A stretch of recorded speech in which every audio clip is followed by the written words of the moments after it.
Ever been checking your portfolio and then suddenly, bam, a stock is just gone. Yeah. Poof. Vanished. It can be a little unsettling. Like a financial ghost. Where did it go? Right. Well, today, we're going to do a deep dive into this mysterious world of suspended stocks. Yeah. So, when a stock is suspended, it's not actually gone, right? No, not at all. But it's not trading on exchanges. Exactly. It's essentially frozen in time. Okay. So where can we even see these stocks if they're not on, like, my regular trading platform? Yeah. That's a good question, and that really depends on which platform you're using. Okay. For example, if you're using a platform like Kite, which is designed for like active trading, a suspended stock, it's likely just going to vanish from your view. Okay. However, if you're using a platform like Console that focuses more on holding and managing your investments, you'll still be able to see those suspended stocks, and they'll be clearly marked as suspended. Okay, so different tools for different purposes. Yeah, exactly. But why do stocks get suspended in the first place?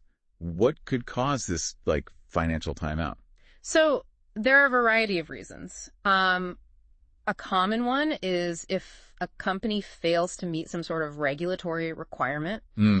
For example, if they don't file their reports on time. Oh, okay. That raises some red flags for regulators who are there to try and protect investors, right? Right. So regulators will often suspend the trading of a stock until the company can sort of get their act together. Okay, yeah, makes sense. So it's kind of like a signal that something might be amiss. Yeah, it's a warning sign. It's like, hey, maybe take a closer look. So if you do see a stock in your portfolio that suddenly gets suspended, where can you go to learn more about what's happening? The best places to start would be the official sources. So the BSE, that's the Bombay Stock Exchange, and the NSE, the National Stock Exchange. Okay. Their websites will provide detailed information about all the listed companies, including any that are facing suspension. Okay, those are good resources. Yeah, definitely worth bookmarking. Yeah.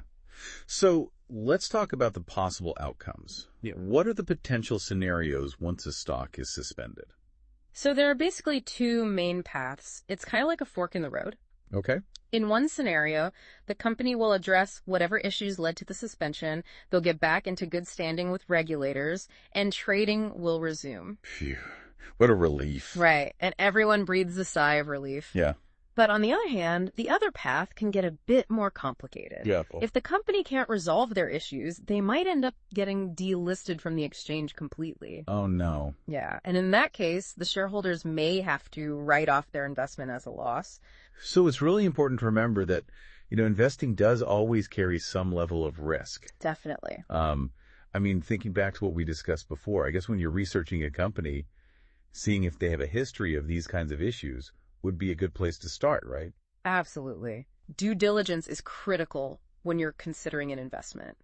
Understanding the reasons behind any past suspensions, if a company has any, can provide some really valuable insights into their track record and their ability to handle regulatory requirements. Yeah, it can tell you a lot about their overall stability. Exactly. So to recap what we've learned today, a suspended stock hasn't vanished. It's just taking a break. Yeah, it's temporarily untradeable. And where you can see these stocks actually depends on what platform you're using. And while suspensions can be resolved, sometimes they can also be a sign of deeper issues within a company. Right. And it just highlights, again, how important informed investing is. Absolutely. Taking the time to really understand things like the nuances of suspended stocks can help you avoid some potentially bumpy financial rides. It's all about doing your research. Exactly. Knowledge is power. So hopefully this deep dive has helped give you a little more confidence when it comes to navigating the world of suspended stocks. Yeah, and just in general helps you become a more informed investor. Until next time. See you then. Bye. Bye.